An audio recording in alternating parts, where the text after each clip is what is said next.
Hello, good afternoon. The Home Secretary, Sajid Javid, has said it may be time to raise the migration cap on skilled workers allowed to enter the United Kingdom. It would be part of an overall review of the government's immigration policy as we prepare to leave the EU. Businesses and parts of the public sector, such as the National Health Service, have been arguing they are struggling to recruit enough skilled workers. Here's our political correspondent, Mark Lebel. Reducing net migration, a key Conservative target, may not be as safe as it once was.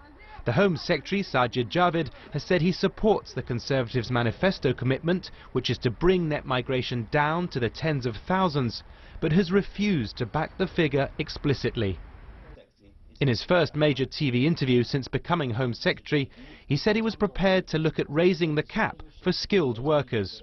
When the policy was put in place, there was a cap that was established as 20,700 a year of these highly skilled immigrants. And for years and years, that cap wasn't hit. It's only in recent months the cap's being hit. I see the problem with that, and it is something that I'm taking a fresh look at.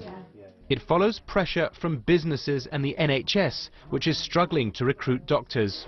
He also accepted there was a perception problem, with students being included in net migration numbers. But Labour rejects the government's target-led approach. The mistake that the Conservatives have always made on this is that they've said they would set an arbitrary target for their immigration figure and they would then let the economy bear the consequences.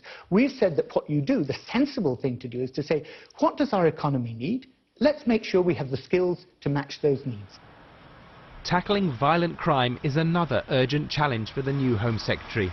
Last month, he told the Police Federation he would prioritise police funding in the spending review. Our police have an incredibly difficult job to do. They're seeing rising demand in, not just, we talked about the terrorist threat, but they're seeing rising demand, for example, from cybercrime. They're seeing a rise in reporting of historic sexual crimes, child sexual exploitation, domestic violence. I want to make it a priority of mine in the next spending review next year. But with spending tight, securing extra funding will not be easy. Mark Lebel, BBC News. A year ago today, 8 people died and 48 others were injured in the London Bridge terror attack. 3 men drove a van into pedestrians on the bridge and then attacked people in the nearby Borough Market before being shot dead by police. Well, this afternoon, a service of remembrance is being held at Southwark Cathedral. And our correspondent Richard Galpin is there for us. Richard. Yes, we expect hundreds of people to attend the service here at Southwark Cathedral, including, of course, the families of those who were killed, the 8 people, and some survivors as well. And, of course, the people who were killed came from many different countries. There was one British man, but there were people from France, from Canada, and from Spain who were all killed in the attack. Now, we understand that there will also be members of the emergency services here as well, because of course they played a vital part in trying to stop the attack, the police, and then for the medics getting in there to try and save people's lives. After the service, we're expecting that people will walk to a monument known as the Southwark Needle on London Bridge, where there will be a minute's silence. And we've heard from the Bishop of Southwark this morning saying that the terrible events of last year will not be forgotten. Richard, thank you. Richard Galpin reporting there. A 17-year-old boy has been stabbed to death in Ipswich in what police believe was a targeted attack. Witnesses said the teenager was walking back from the shops yesterday afternoon when he was attacked by 2 men who approached him on bicycles. He died later on in hospital. A 41-year-old man has been arrested.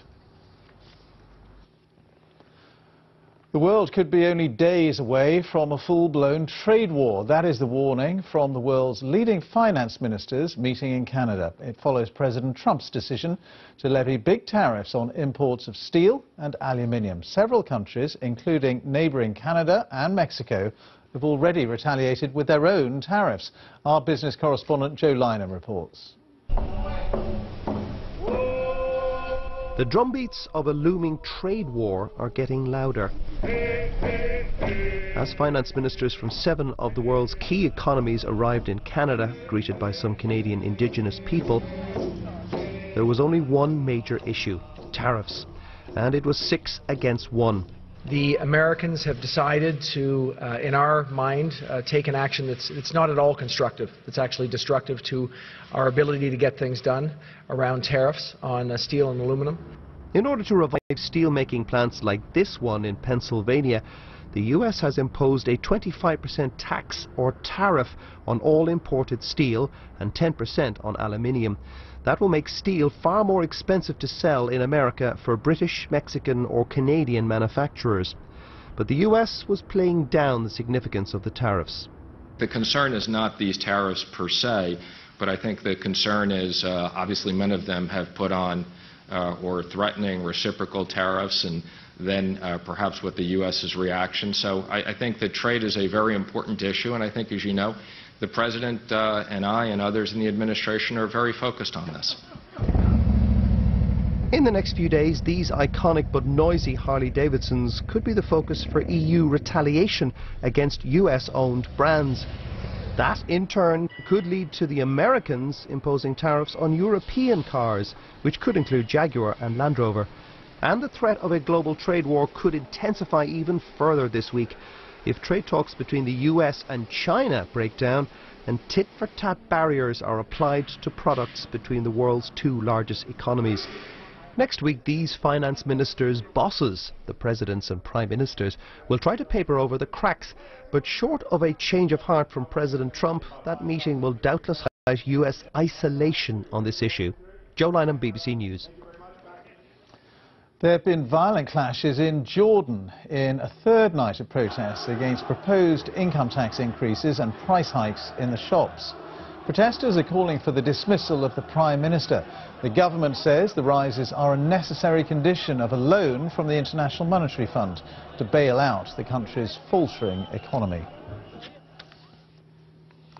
Here, many churchgoers will have received a rather unusual sermon this morning about bringing to bear their Christian values when they get their cars washed. The Church of England and the Catholic Church both say that many workers at car washes in Britain are being exploited and abused. They want parishioners to help fight against modern-day slavery, as Jeremy Ball now reports.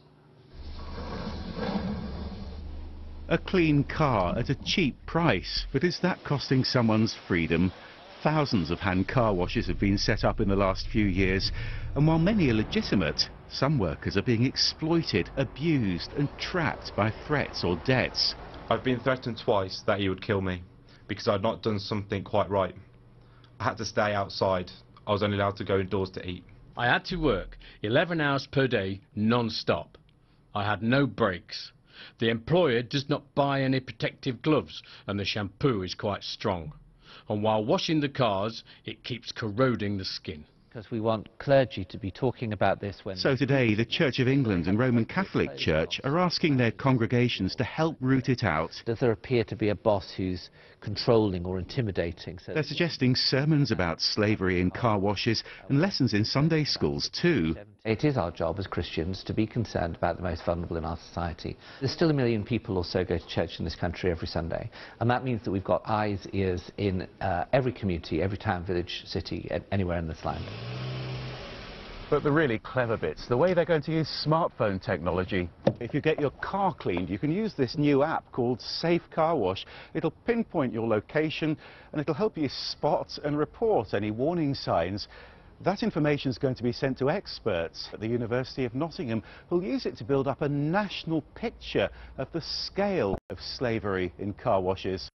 Certainly if people look malnourished or frightened or dishevelled in any way, shape or form without proper equipment, if it's at a price that's too good to be true, perhaps there's something which might set the alarm bells ringing. The information is also going to be sent to police teams who investigate modern slavery. Workers here weren't mistreated, but victims have been rescued in other raids and their controllers put behind bars. Jeremy Ball, BBC News. England's cricketers have had a good morning on the third day of the second test against Pakistan at Headingley. England were dismissed for 363 in their first innings, with an unbeaten 80 from Jos Buttler, helping them extend their lead to 189 runs. Well, they've struck early in Pakistan's response, Jimmy Anderson claiming 2 wickets and Stuart Broad a third. The visitors are 48 for 3 at lunch. Well, you can see more on all of today's stories on the BBC News channel. The next news on BBC One is a little bit later on. Goodbye for now.